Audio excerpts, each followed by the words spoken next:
안녕하세요. 인생의 후반전 어떻게 살고 계신가요? 혹은 어떻게 살아가고 싶으신가요? 오늘은 우리 모두가 언젠가 마주하게 될 은퇴라는 인생의 큰 전환점에 대한 깊이 있는 이야기를 나눠보려 합니다. 오늘 이야기가 마음에 와닿으신다면 좋아요와 구독으로 이 따뜻한 지혜를 주변 분들과 나눠주세요. 여러분의 작은 실천이 비슷한 길을 걷는 이들에게 큰 위로와 응원이 될 것입니다. 자, 그럼 시작하겠습니다. 여기 63세에 은퇴한 지 갓 1년이 된 한 남자가 있습니다. 사람들이 그에게 묻습니다. 요즘 뭐하고 지내세요? 그는 멋쩍게 웃으며 대답합니다. 솔직히 말하면 그냥 놀고 있습니다. 이 대답을 들은 사람들의 반응은 정확히 둘로 나뉩니다. 한쪽은 정말 부럽습니다. 최고의 인생이네요. 라며 선망의 눈빛을 보냅니다. 다른 한쪽은 그 귀한 시간에 놀기만 하면 어떡해요? 뭐라도 하셔야죠 라며 걱정스러운 표정을 짓습니다. 정작 당사자인 그는 어떨까요? 그는 이제야 알 것 같다고 말합니다. 지난 1년간의 그냥 노는 삶이 실은 아무나 할 수 없는 자기 자신을 위한 가장 적극적인 선택이었다는 것을 말입니다. 은퇴라는 단어 속에는 참으로 여러 감정이 소용돌이칩니다. 수십 년의 셔츠 깃을 풀어헤치는 해방감, 내일의 불확실성에 대한 불안감, 사회에서의 역할이 사라진 듯한 허무함, 그리고 새로운 시작에 대한 설렘까지. 그 복잡한 감정의 교차로에서 그냥 놀겠다는 결심은 말은 쉬워 보여도 결코 가벼운 선택이 아닙니다. 오늘 우리는 이 63세 남자의 담담한 일기장을 함께 넘겨보며 그가 왜 그냥 노는 삶을 선택했는지, 그 과정에서 무엇을 깨달았는지 함께 따라가 보겠습니다. 이것은 단순히 은퇴 준비에 대한 이야기가 아니라 나는 남은 인생을 어떻게 살아야 하는가라는 우리 모두의 질문에 대한 이야기이기도 합니다. 저는 37년간 직장 생활을 했습니다. 대한민국 산업화의 한가운데서 가족을 위해, 회사를 위해 그저 앞만 보고 달려온 세월이었죠. 50대 중반 무렵부터 문득 이런 생각이 들었습니다. 내가 정말로 하고 싶은 건 뭘까? 하지만 이상하게도 답이 떠오르지 않았습니다. 늘 열심히 살아야 한다는 사회적 강박 속에서 내가 무엇을 좋아하고 무엇을 할 때 행복한지조차 잊어버리고 살았던 겁니다. 결국 저는 이렇다 할 원대한 계획 하나 없이 은퇴를 맞았습니다. 유일한 계획이 있었다면 그냥 좀 쉬자는 것이었죠. 처음 몇 달은 꿈만 같았습니다. 알람 없는 아침, 느긋한 산책, 보고 싶었던 드라마를 몰아보고 오랜 친구를 만나 기울이는 소주 한 잔. 이 모든 것이 자유 그 자체였습니다.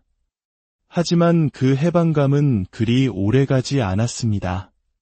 얼마 지나지 않아 가슴 한구석이 뻥 뚫린 듯한 허무함이 밀려왔습니다. 사람들은 논다고 하면 마냥 신나는 일인 줄 알지만 막상 365일이 휴일이 되니 무엇을 해야 할지 막막했습니다. 내가 이렇게 쓸모없는 사람이었나 하는 자책감에 밤잠을 설치기도 했습니다. 사실 많은 은퇴자들이 바로 이 지점에서 무너집니다. 공허함을 견디지 못하고 무언가에 쫓기듯 새로운 일을 시작하거나 깊은 우울감에 빠지기도 합니다. 하지만 저는 조금 다르게 생각해보기로 했습니다. 이 시간 자체를 온전히 한번 겪어보자. 이 허무함의 끝에는 무엇이 있을까? 저는 제 자신에게 진짜 아무것도 안 할 자유를 허락하기로 했습니다. 아침에 일어나 오늘 뭘 할지 고민하지 않기. 정해진 시간표 없이 마음 가는 대로 살기. 하루 종일 소파에 누워 책만 읽어도 괜찮고 정처 없이 동네를 어슬렁거려도 좋고 때로는 그저 멍하니 창밖만 바라보아도 되는 삶. 왜 그런 결심을 했냐고요? 제 인생을 더는 효율이나 생산성의 잣대로 재고 싶지 않았기 때문입니다. 그것이 60평생을 치열하게 살아온 나 자신에게 주는 가장 큰 선물이라고 생각했습니다. 주변을 둘러보면 비슷한 고민을 하는 친구들이 많습니다. 첫 번째는 저와 동갑인 한 선배의 이야기입니다. 그는 60세에 은퇴하자마자 하루도 쉬지 않고 컨설팅 아르바이트를 시작했습니다. 집에 있으면 아내와 부딪히고 아무것도 하지 않는 자신을 견딜 수가 없었다고 합니다. 노는 것에 대한 죄책감 때문에 스스로를 계속 바쁘게 몰아붙인 거죠. 결국 얼마 못 가 건강이 상했습니다. 극심한 스트레스로 이염이 심해지고 불면증에 시달렸습니다. 의사는 그에게 스트레스 관리가 시급하다고 경고했습니다. 그제야 그는 깨달았다고 합니다. 은퇴했다고 해서 반드시 바쁘게 살아야 하는 건 아니구나. 지금 그는 일주일에 한두 번만 일하고 남는 시간에는 동네 사람들과 바둑을 두고 뒷산에 오릅니다. 예전보다 훨씬 편안해진 그의 얼굴에서 저는 많은 것을 느낍니다. 두 번째는 정반대의 경우입니다. 제 오랜 친구는 은퇴 후에 놀면 뒤처진다는 강박이 아주 심했습니다. 매일 아침 7시에 기상해서 운동, 재테크 공부, 자격증 준비까지 현역 시절보다 더 빡빡한 시간표를 스스로에게 부여했습니다. 하지만 6개월쯤 지나자 극심한 번아웃이 찾아왔습니다. 아무리 열심히 준비해도 미래에 대한 불안은 사라지지 않았고 이 나이에 내가 뭘 하겠다고 이렇게까지 하나 하는 자괴감만 깊어졌다고 합니다. 결국 그는 심리 상담을 받았습니다. 상담사는 그에게 이런 조언을 해주었다고 합니다. 은퇴 후에도 당신은 여전히 당신입니다. 평생 일만 하던 사람이 갑자기 잘 노는 것도, 제대로 쉬어본 적 없던 사람이 갑자기 잘 쉬는 것도 어려운 일입니다. 쉬는 것도 노는 것도 천천히 배우셔야 합니다. 이 말을 듣고 친구는 큰 위안을 얻었다고 합니다. 요즘 그는 오전에는 규칙적인 생활을 하되 오후에는 일부러 아무 계획 없이 빈둥거리는 연습을 하고 있다고 합니다. 참 인간적이지 않나요?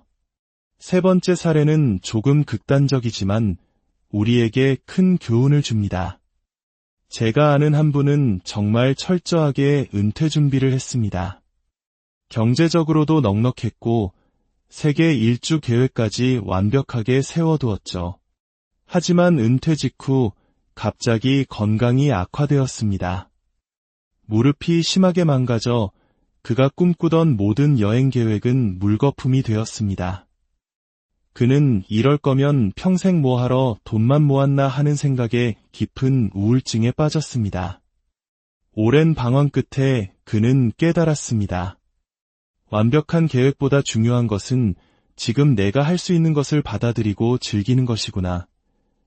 지금 그는 집 근처 도서관에서 책을 읽고 공원을 산책하고 손주들과 놀아주는 소박한 일상에서 행복을 찾고 있습니다. 그의 이야기를 통해 우리는 배웁니다. 준비는 중요하지만 결국 삶은 지금 여기에서 가능한 것들을 사랑하는 능력에 달려 있다는 것을요. 이 세 가지 이야기는 서로 달라 보이지만 사실은 같은 말을 하고 있습니다. 은퇴란 이제 무엇을 할까? 를 고민하는 시기가 아니라 이제 어떻게 살아갈까? 를 다시 배우는 과정이라는 것입니다. 많은 사람들이 돈, 계획, 바쁨으로 은퇴 후에 공허함을 덮으려 하지만 가장 중요한 질문은 이것입니다. 지금 내 마음이 편안한가? 저는 은퇴 1년 차에 이 단순한 진리를 깨달았습니다. 그래서 그냥 놀기로 한 것입니다. 사실 잘 노는 것에도 연습이 필요합니다. 저 역시 아직 완벽하지 않습니다. 문득 이렇게 살아도 되나 하는 죄책감이 고개를 들고 설명할 수 없는 허무함이 파도처럼 밀려올 때도 있습니다. 하지만 이제는 그 감정들을 자연스럽게 받아들이려 합니다. 내 나이가 되니 이런 감정도 느끼는구나. 이것 또한 살아있다는 증거지. 그렇게 생각하며 하루를 살아냅니다. 전문가들은 말합니다. 은퇴 준비는 단순히 돈을 모으는 것만이 아니라 마음의 근육을 키우는 정신적 훈련이 반드시 병행되어야 한다고 말입니다. 특히 한국처럼 이를 통해 자신의 정체성과 자존감을 쌓아온 세대에게 갑작스러운 멈춤은 큰 심리적 충격으로 다가올 수 있습니다. 은퇴 후에 잘 노는 삶이란 결코 게으름이나 무계획을 의미하는 것이 아닙니다. 그것은 평생 돌보지 못했던 내 마음을 들여다보고 진짜 나를 다시 알아가며 내가 무엇을 할 때 기쁨을 느끼는지 아주 천천히 발견해 나가는 소중한 시간입니다. 경제적 여유가 있다면 더 좋겠지만 설령 부족하더라도 크게 문제되지 않습니다. 마음의 준비가 되지 않으면 아무리 많은 돈이 있어도 은퇴 후의 삶은 고통스러울 수밖에 없기 때문입니다. 혹시 지금 은퇴를 앞두고 계신 분이 있다면 너무 멀리, 너무 완벽하게 계획하려 애쓰지 마세요. 그 대신 조용히 자신에게 물어보세요. 내가 정말로 원하는 것은 무엇일까? 물론 경제적인 준비는 중요합니다. 하지만 그보다 더 중요한 것은 흔들리는 내 마음을 다독이고 스스로에게 너그러워지는 계획입니다. 그동안 정말 고생 많았어. 이제는 좀 놀아도 괜찮아 라고 스스로에게 허락해주는 것. 그것이야말로 은퇴 후 우리에게 가장 필요한 첫 번째 준비가 아닐까요? 저는 오늘도 그냥 놉니다. 하지만 이것은 허송세월이 아닙니다. 지난 세월 동안 미처 살아보지 못했던 진짜 나로 살아가기 위해 하루하루 부지런히 연습하며 노는 것입니다. 여러분도 언젠가 인생의 어느 지점에서 이 특별한 쉼과 놀이를 꼭 경험해 보셨으면 좋겠습니다. 그렇다면 이 남자의 선택처럼 그냥 노는 삶을 현실적으로 가능하게 하려면 무엇이 필요할까요?